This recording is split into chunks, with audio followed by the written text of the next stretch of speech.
Hi everyone, it's Dawn Winters again. This video is designed to help you find and evaluate academic sources. It's a part of an entire series, or I guess mini-series within this series, about finding and doing research. So this video kind of kicks that series off with finding academic sources. I also have a video on how to use Google Scholar and EBSCOhost. Those are two just general run-of-the-mill databases that we have access to.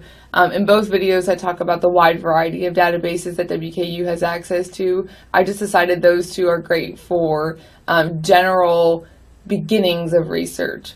I also have a video on how to use TDNet. If you don't know what it is, check that video out. It's a really great tool that we have access to. And then I've got some ways to organize your sources after you've gathered. And again, this is a way to prepare for a lit review, for a larger paper, or for your dissertation. There are many ways that you can organize your thoughts, organize your sources. So I've got one on just doing a basic spreadsheet of empirical research. I've got one on outlining your research or doing a research-based outline. And then I've got one on concept mapping. And so this whole series is all about using others' work to support your own work. And what I always tell students, and this is a philosophy that I have carried throughout my education, is that when you're using research, when you're choosing research, when you're searching for research, you're allowing that researcher to speak for you. Now, we like to believe at this point in our careers that what we are saying, what we are looking at, we're coming from a perspective of an educated, learned, expert position. There are obviously people who, let's say, and I'll talk about retention a lot, it's just my bailiwick, but there are plenty of people in the field of retention who know far more than me. So when I allow them to speak for me, I choose them because they do know more than me. They have a greater ethos than I do, which is the power and the ego of the writer. So when you're finding resources, you may look online, you may look into books, you may look through journals. In any case, finding the best person who can speak for you. You probably might consider your spouse or maybe your family as people who might be able to speak for you. Let's say giving somebody the power of attorney. That's a very powerful decision. And it's the same thing in writing. We use other researchers because we need somebody to speak for us sometimes, and that somebody should be somebody who knows way more about the topic or has a way more research perspective than we do. So that is the philosophy that we're going to enter this video series with, is that when we're looking for people, when we're looking for research, we're going to look for people who can speak for us and who can speak in an eloquent, powerful manner. Okay, so first, what is an academic source? When we talk about academic sources, what do we mean? Do we mean a website? Do we mean something that's connected to a university? Can a business have an academic perspective? So it's generally defined as a text written by a credentialed individual, usually reviewed by his or her peers. And we use the word peer in a very powerful way. I am not a peer to Vincent Tinto, for instance, who's a great researcher on retention, who's been researching retention since the early 1970s. His peers are considered other researchers in the field of retention. I am just now entering that field as a researcher in my own right. So he might be a peer who reviews my work as opposed to me being a peer that reviews his work. So when you're looking for resources, when you're looking for things to use in your dissertation, things to use in your paper, you're going to want to look for things, for articles, for research that have been evaluated by peers.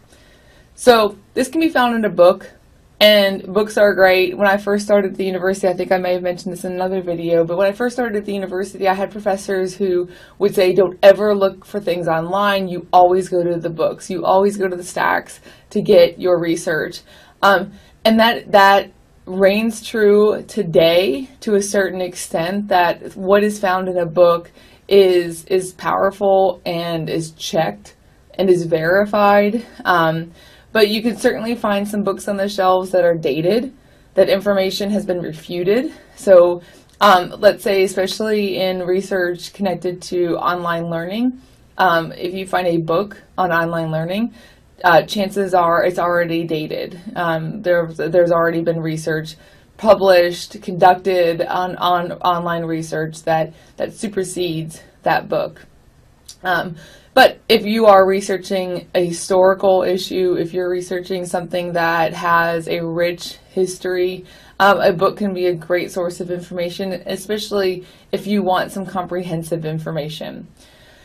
How most of us will do research, though, is through a database. So a database connected to the WKU libraries or to a university library usually contains peer-reviewed journals, and if they're not peer-reviewed, they're at least academic. And again, the difference between a peer-reviewed journal and just a run-of-the-mill academic journal is that in a peer-reviewed journal, there's usually a board or a group of people in the field who regularly review the articles before they are published. So they'll check the science, they'll check the background, they'll check the research methods, they'll check everything, usually send it back to the author with some feedback, and then it gets published. So it is verified in a way that something that's written for USA Today or Popular News Magazine is not verified. Now, with academic journals, you're not completely into the I found this article on student retention in People magazine area. You're still in a place where it is lauded, and the ethos of the authors and the ethos of the publication itself are usually pretty standardized. So little to fear there, but peer-reviewed kind of sets the gold standard when you're looking at articles. I wanted to mention white papers.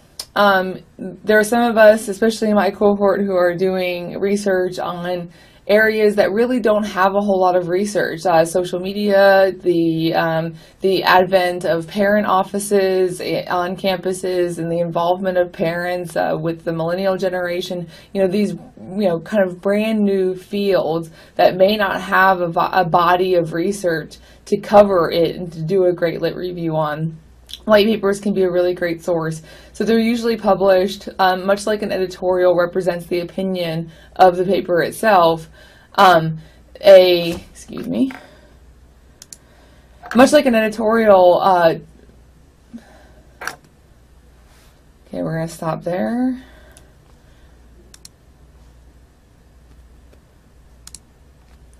Much like an editorial, expresses the opinion of the paper, not just the writers or the person who wrote the editorial. A white paper expresses the research of an institution or of an entity. So a business could publish a white paper. And of course, we always want to consider author bias. So if, let's say, Coca-Cola published a white paper on the benefits of its soda products, that, that's a biased document. It does represent the research of the Coca-Cola company, but the Coca-Cola company is, its main interest is selling Coca-Cola. So really having a thinking mind when you're sifting through the research really helps. And knowing the background of the authors themselves, of the people who fund them, is really important when you're doing research that is, it's important at all times, but definitely when you're doing research that might be a little bit controversial or at least polarizing. Okay, so where can you find these sources? We have our university library. A couple of my videos talk about some of their electronic resources. They have research videos, research guides that can walk you through step by step many of these research resources.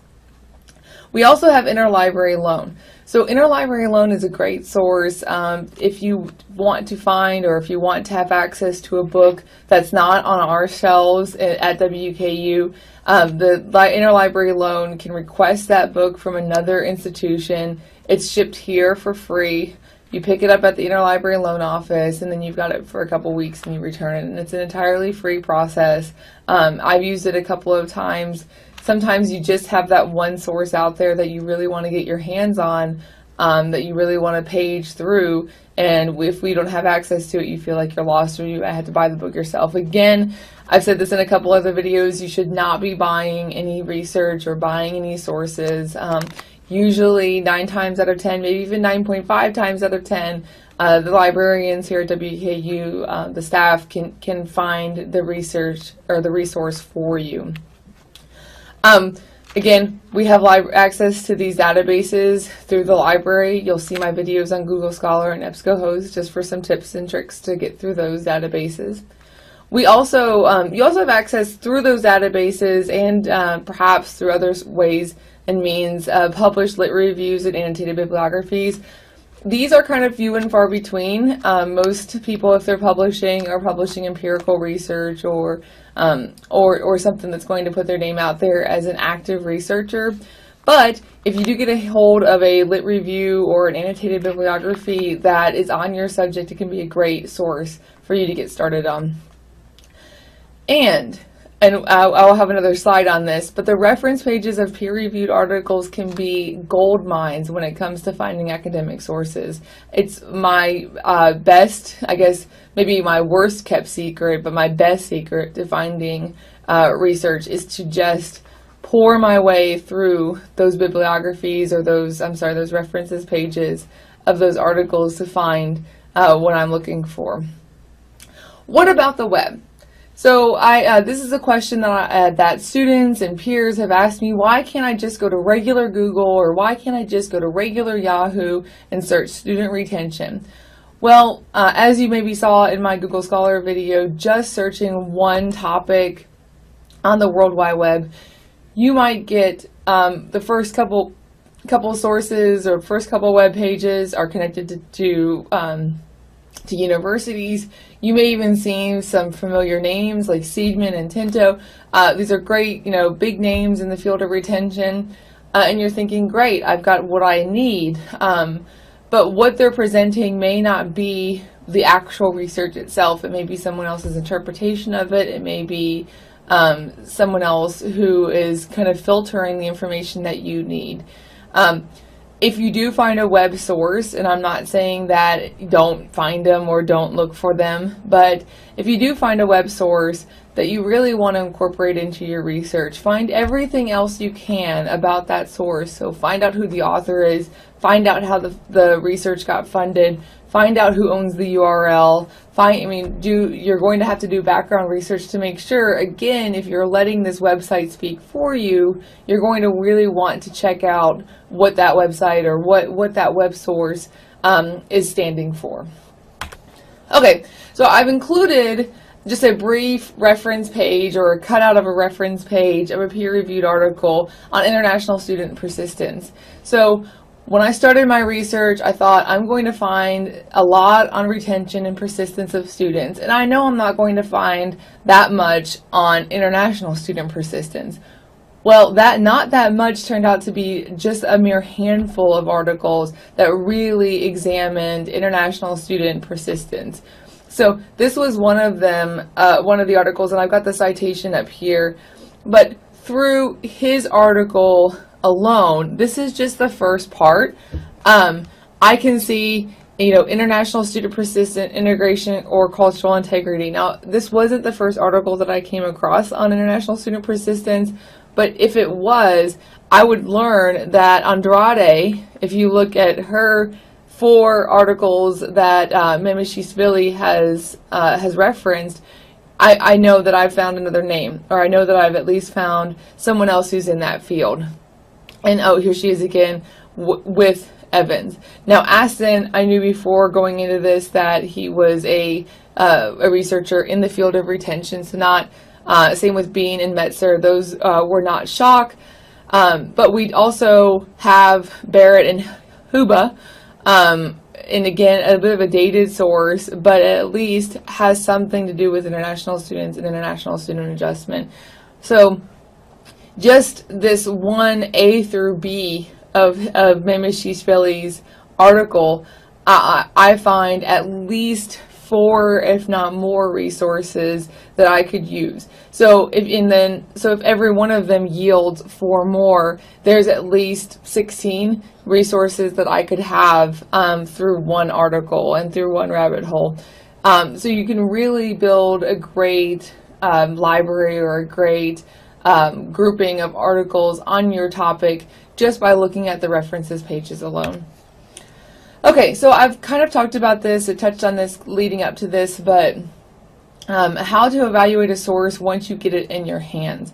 So first you want to look at the publishing company or the method of publication. So if it's something that's been published online, again, that doesn't mean that it's evil or it's bad or it's not usable. But if you take a look at who's actually paying for the research, who's funding the research, who's facilitating the research, you'll want to make sure that it's an academic publishing company or an academic backing. And then more than just academic, you'll want to make sure that it's unbiased, that it's objective. We've talked about peer review. What if it's not peer reviewed? That is okay. It is not the best way to go, but if this is if this is the thing that you need, this is the pivotal point of your lit review, then go ahead and use it. Just know going into it, kind of go in with your eyes open on this. We've discussed author ethos. So what background the author has. I mean, if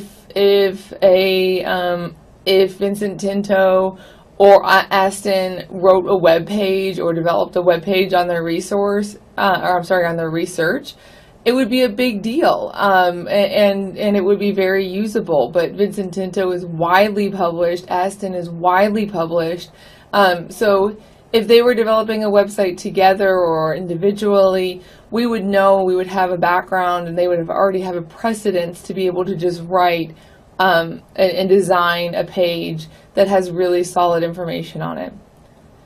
You can also turn to the article's method section. If the article doesn't have a method section, or if the article is not empirical, then you're really going to want to consider if you want to include it in your lit review.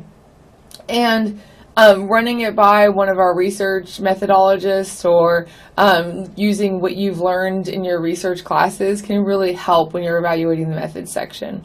And be critical of the author's methods. And when in your lit review, you are just presenting the facts, but in your chapter 5 of your dissertation, let's say that you found something that was different from somebody else, well, you can turn to their methods section as a way to explain why it's different. For example, if you did a study on retention and used focus groups, and let's say it was, 10 students in each focus groups, and you use 5 focus groups, and you found something different than someone who who sent out a survey to 1,000 students and got back something different, you can say, this other researcher used a quantitative method that served this purpose.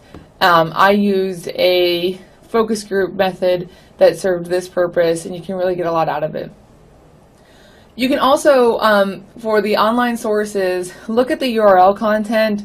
So if it's a .edu or a .gov, again, those are not above critique, but they do offer at least some ethos to add to the web page. If it's a .com or a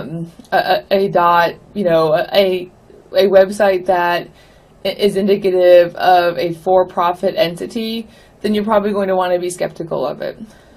And again, finding those affiliated entities, finding out who funds things and who funds the research is really important. And it's important as, just in general as critical consumers. So if you read a study that pork is one of the best meats that you can consume, that, all of these health benefits, and then you realize that this is an article that's published, it's a white paper that's published by the American Pork Institute or the American Pork Association or something, then you're going to really